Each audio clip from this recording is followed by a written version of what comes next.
Welcome to the Brewmaster Series, where brewers from around the world share the incredible stories behind their journey, the challenges they've conquered, and the brews that define them today. Raw insights, bold creations, straight from the source. Cheers.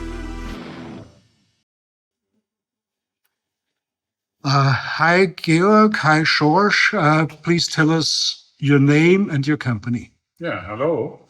I'm Schorsch, or Georg Tscheuschner. Schorsch is the nickname.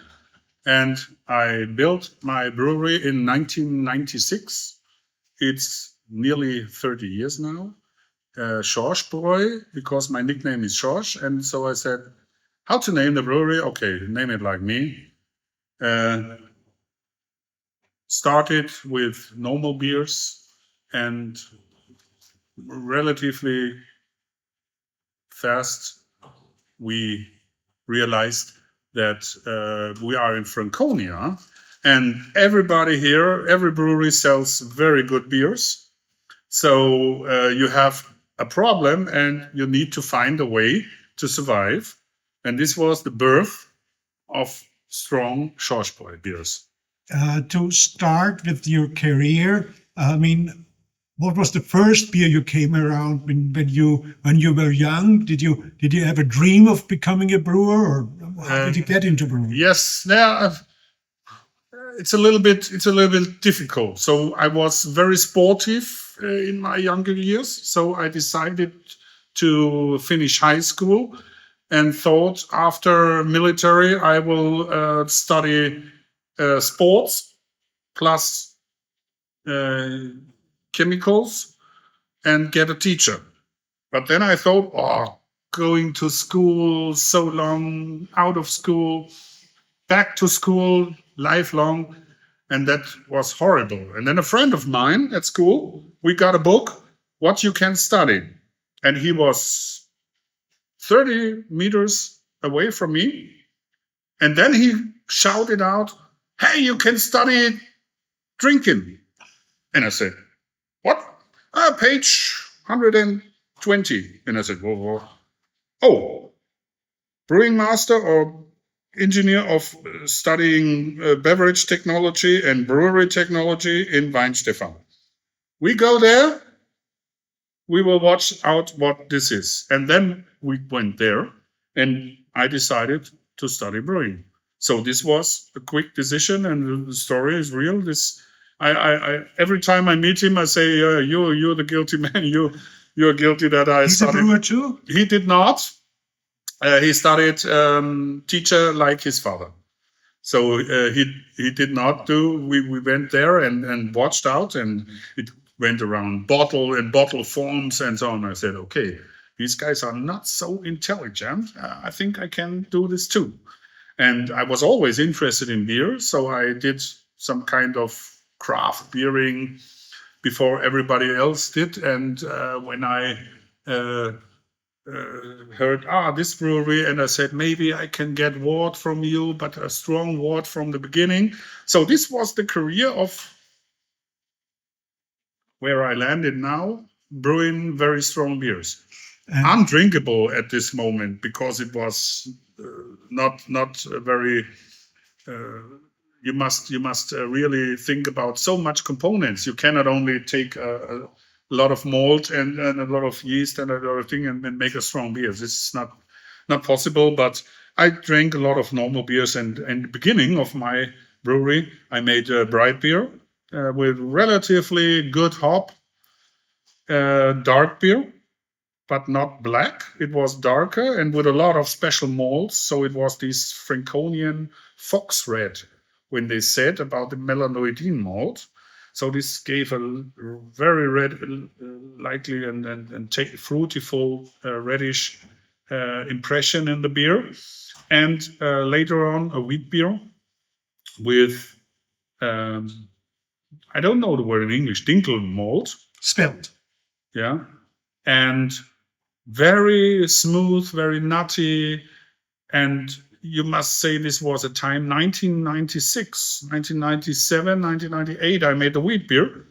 And every pub owner I came, he said, good wheat beer. I will take this. And when I said yes, and I have put special malt in it, the spelt malt. No. Do you have normal wheat beer? And I said, okay, I come back tomorrow. I took this beer with 15% of spelt malt, put it back in the car, left it overnight in the car, put it back in the next day. Okay, here is your normal wheat beer. Yeah, this is so normal. It is a good wheat beer. So the time was not right for special beers or for special brewing methods. And later on, the market became heavy and everybody wants to sell his beer. And this is where I'm. Gunzenhausen is a holiday region. So every brewery, also Erdinger Brewery, his name is Werner Brombach. He wanted to sell his beer here in Franconia in the Brombachsee region. He gave every money, so he came with his wheat beer everywhere in, everything. Okay, and it was very hard to survive with normal beers. And so I said, I must try something new or something where I can get out of the region. And you found your niche in brewing very strong beers. Yes. First thinking was being able to sell the beer out of your region. That means you must have more shelf life. That means giving temperature to the beer, so pasteurization of the beer to make it the durability, or make it stronger. And I decided, I will try to make it stronger so you can sell it more with a higher price. So maybe the transport costs are not so necessary. And then you got tricked into brewing the world's strongest beer. Yes. How did that start? That was a long period, but it started with thinking about how strong can you make a beer. And I called up a friend of mine. He was still in the Weinstefan University doing his doctor. And I said, hey, Mark, how strong can I make a beer? And he said, 10.5%. By fermentation. By fermentation, yes. If you have 10.5, you can write 11%, and then you have a very strong beer, and everybody is happy and good. And I said, no, I want to make stronger. How strong do you think? No, you cannot make stronger. And then we made a bet about 6 bottles of champagne, and he lost because I got 13% of alcohol, and that was my first very strong beer on the market. It was called Donnerbock, Thunderbock.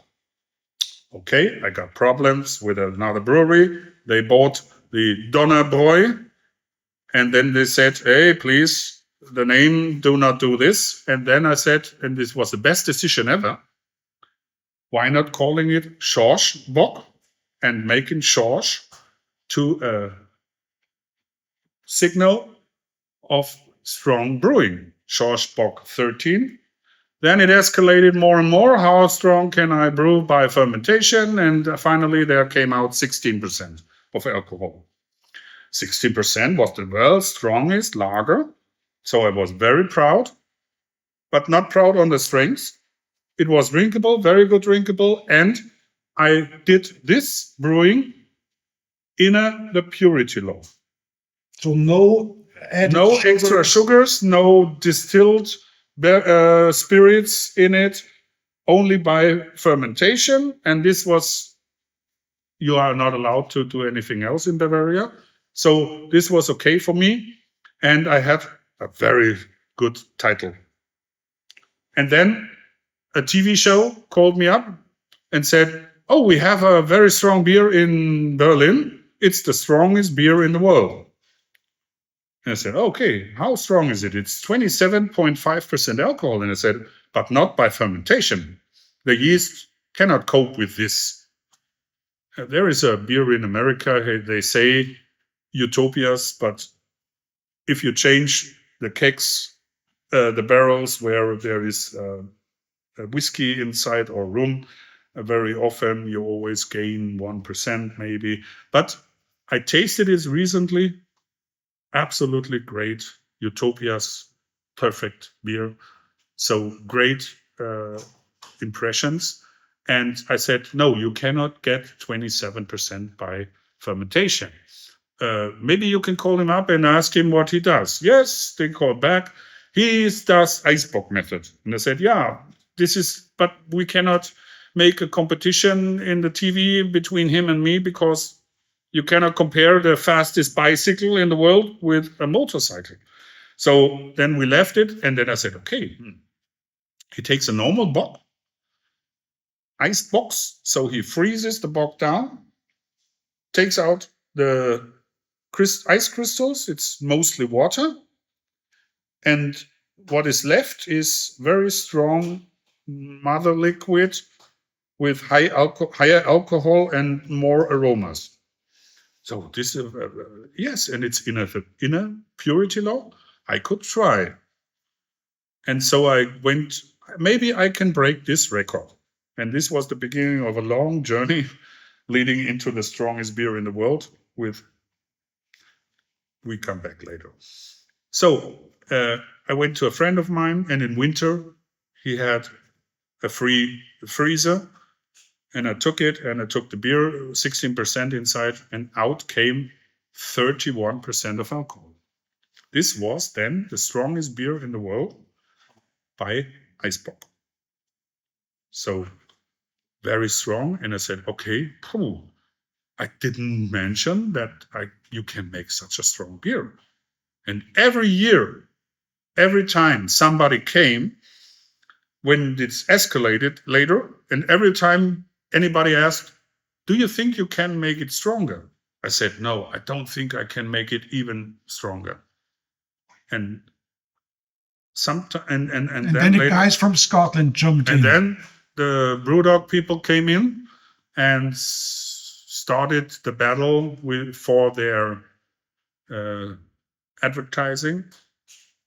And they made a 32% beer, Tactical Nuclear Penguin. And I said, okay, the battle has begun. And I made a 40% beer to end this battle in one final punch. And then they will not come back. 40% is so strong, they will not come back. 31, I think, okay, I must try. I said, I will not get stronger than 38, 39. Freeze down to get 40%.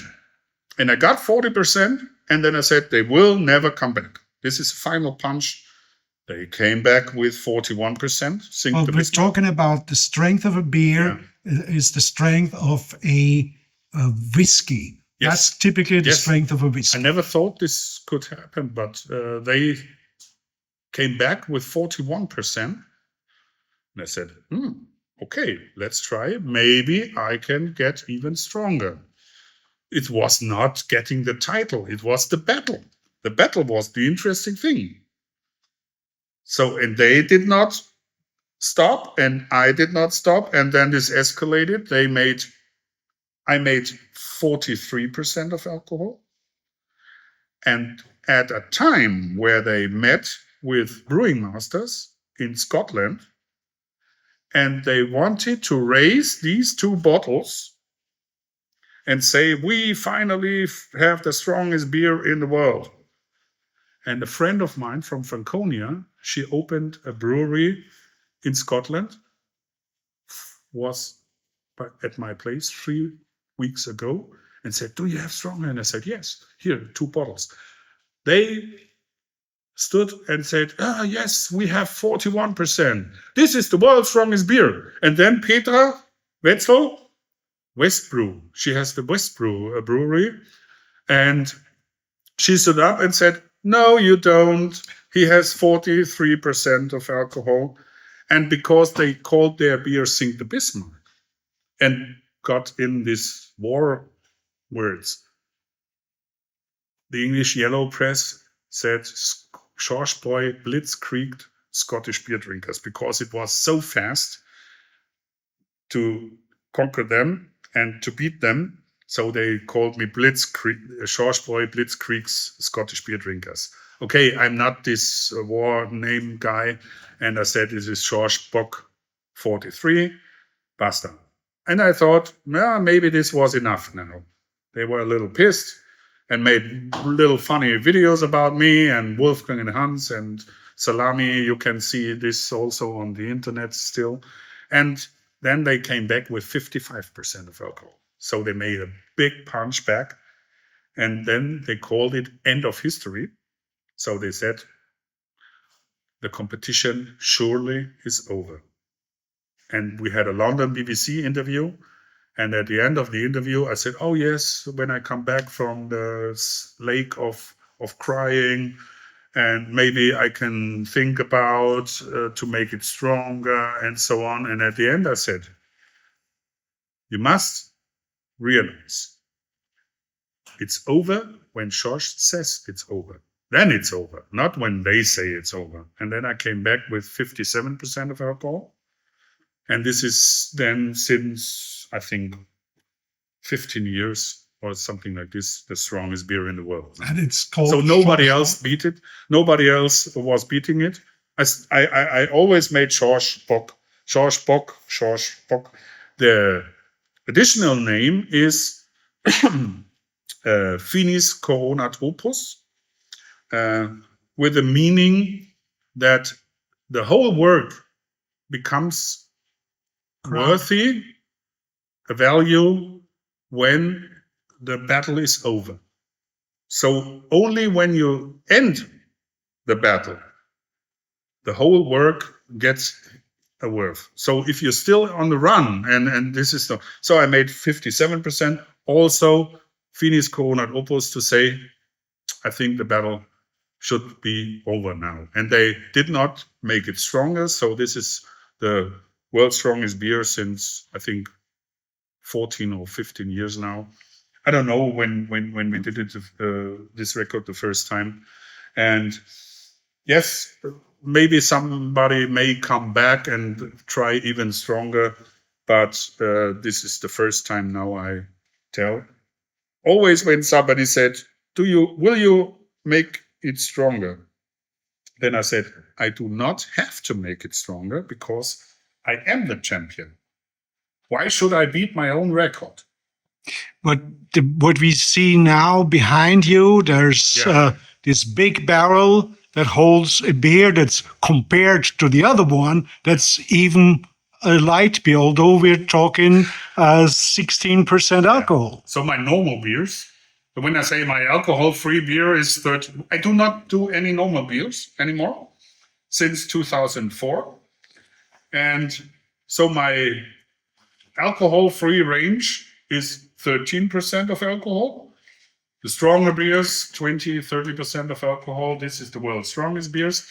And over the time, it became more necessary for me to conquer, to explore new horizons. So to work with different malts, to work with different flavors, to work with different yeasts also.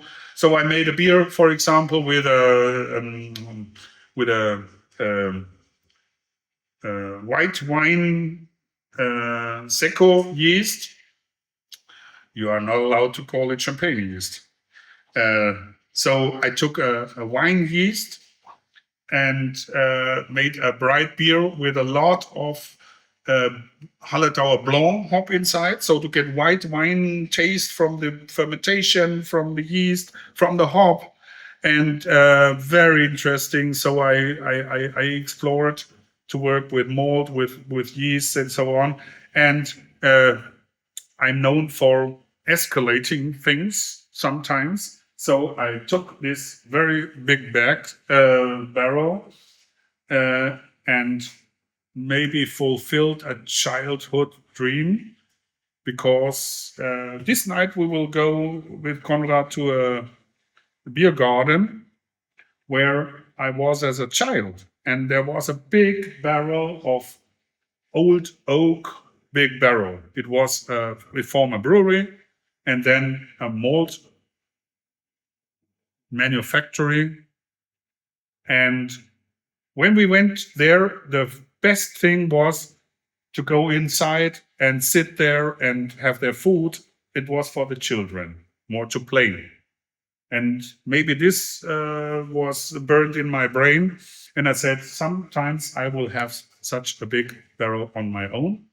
And to fill it with life, or also to make something sellable, I said, I must not only buy this and put it anywhere to sit inside, I must have a big barrel and bring it back to life. So it has a wine, it's a wine barrel, French oak, and it was in Sweden where sour beer was inside. And so I said, okay, a little bit punch, a little hint of red wine, Some acidity, a little sourness. Additionally, what beer must I compose?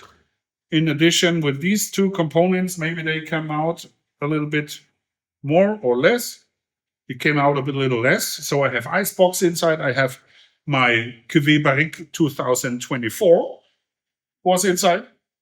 So everybody said, you cannot do this. And I said, if I want to make something very special, I must sacrifice my Cuvée Barrique 2024 for this.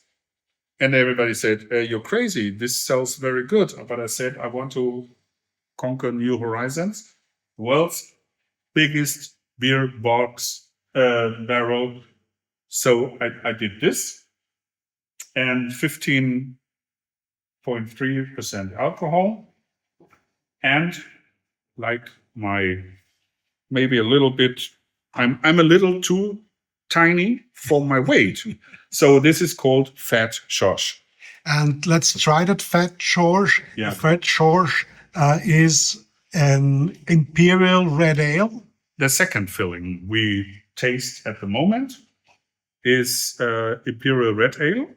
The first filling was a cuvée from different brews, because I had two components, the red wine and the sourness, where I had to cope. And so the components I want to put in must be safe from taste. And then the other things, that was experimental enough. So, and this is a very, very, I think nobody else, we know the 45 Plato beer from Poland. The Jopen beer. The Jopen beer, which has 45% of fermentable sugar. Very long cooking, very, Konrad, tasted it. And, but I wanted to make a beer, a normal beer, but escalating the brew house situation. So I did it only with malts, only with grain, 6 times 1,000 liter. Each batch, 775 kilos. So this is 5,000 kilos of malt for 6,000 liters of beer. Very much loss, but very strong with 36.5% Plato, fermentable sugar. At the moment, it has around 16% of alcohol. It's well hidden alcohol because we have enough. Yeah, let's just try it. Stop talking. Well, because you get lots of this maltiness and fruitiness on the nose. Yes. It starts out with a slight acidity, very refreshing, and then there's like fresh fruit, and then like dried fruits, like dried plums, very intense. The little acidity is a little bit comparable to a Guinness. When you started drinking a Guinness, it's not from the roasted malt, but it comes from the fermentation, from the long fermentation, and from the little bit of sourness from the Swedish sour filling, maybe. So, and this makes the tongue open for the fruit, for the sugar, for the alcohol. So this is positive. Then you have the different malts. I have reddish red malt inside. Only red malt, little bit sour malt also. So that this batches or this cake, there is oxygen trying to get to the beer through the wood, and if the oxygen can work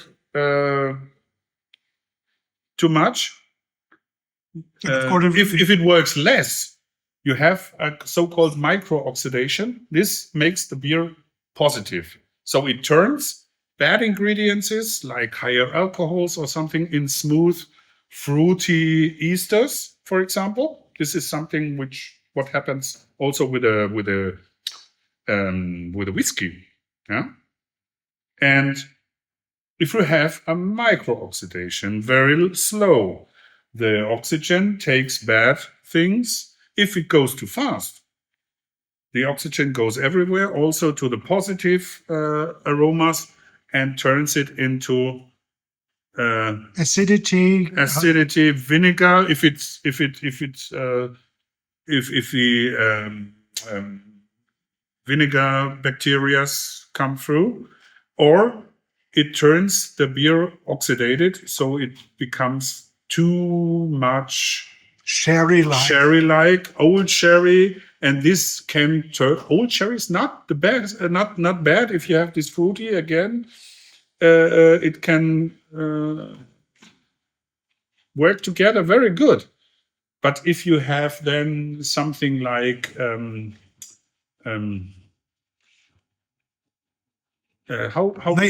nail polish, maybe. Yeah, no. This comes from the fermentation.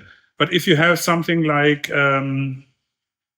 we talk vinegar. No, the umami aroma. Mm-hmm. So this can happen if you oxidate a beer too long or not under control. Yeah. Then it becomes umami. But that's what you find in stout beers. Stout beers have a lot of umami. Yes, because they are open, fermented, and so on.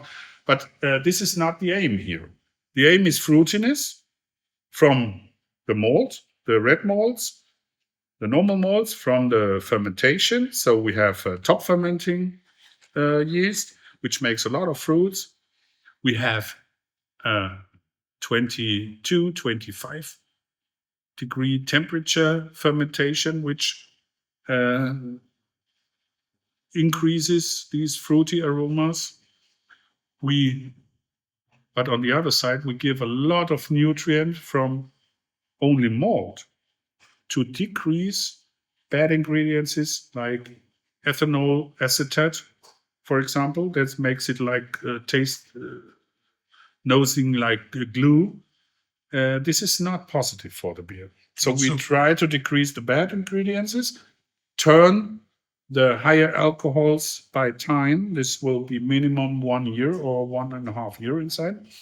Turn the bad ingredients into good fruity esters. But you need a different mashing program for that than for maybe a Helles. All I do here is completely different. If you tell a normal brewing master what I do here, the best compliment he can make to me, this will not cope. This will not lead to a good end. But it does. This is the best compliment was from a brewing master. He said 16% of what? Of Plato. And I said, no, 16% of alcohol by fermentation. This does not. Okay, I will call my boy. You can call to him. Because he didn't, it was not in his brewing world. So the best compliment is when a colleague says, you cannot get this. Like the first trying with a 13% beer, a doctor of brewing science said, no, you will not cope this. And I said, I will. And he had to pay the 6 bottles of champagne he lost. So, and what is the crazy thing here is a beer with 36.5% of fermentable sugars. This is only the completely, I would say, spice beer from Poland is the only thing that is higher from thing. Only makes 9% or 3% sometimes alcohol, but it's not used normally as a beer. It's completely umami, and it's like maybe spicing the soup or something like this. But as you said, it's very tasty. It's tasty and it's a good beer. Yeah, But- but I did this. Well, you do this, yeah. I did this 6,000 liters, and we will see. It's always an adventure. What comes out? But now we've reached that, and finally, let's talk about pairing. Yeah. Of course, we could think of pairing this with cheese, but I'd rather pair it with music. Which music would you take for that? Okay, just one sentence for food pairing. Sometimes my beers are not to compare or to put together with food, because normally the beer should rise the food and the food should rise the beer. If you have so strong aromas, sometimes there is no food you can rise, or there is no food that has a positive impact from the beer. So then you cannot compare it with if you think. But you can, for example, take music as another. How do you say? Another one Hearing. of the senses. Yeah. And I would say it's a very strong thing. It's a very strong message with, in comparison to other things, very soft impression. Mhm. So I would say I would take opera, and it's not harsh. So I would maybe take a Verdi, Italian opera, very melodical, not too dark, but with very impressive impression for the ears, but not too like German march music, not Wagner or something like this. You must make it smooth, just like Verdi, Nabucco. This is enough. You cannot drink this beer with a happily summer song. This does not fit together. This is a cigar. This is fireplace. This is very soul music. Maybe yes, but this is nothing for normal music. Not for rock music. No. Yes, I have beers who are with rock music very good. So it was always my dream to have advertising where I bring my 13%. In the beginning, it was called Thunderbock because it was coming like thunder. And I called it Thunderbock, Donnerbock. But then a brewery said, okay, this is our name. Please stop this. It was very friendly. And then I called everything Schorsch. This was the best decision I could do. But it was called Thunderbock, and I always wanted to AC/DC, thunder. And this and the beer and the brewer coming up in a cloud, and then presenting the beer. Well, now we are not presenting the beer, but we're drinking. Thank you very much. Cheers. So how do you say here in Franconia? Bröstler. The Bröstler. LA in the end is tinying your words, and the B is Prost, but it becomes Franconian with a soft B, and then Bröstler is let's be friends again.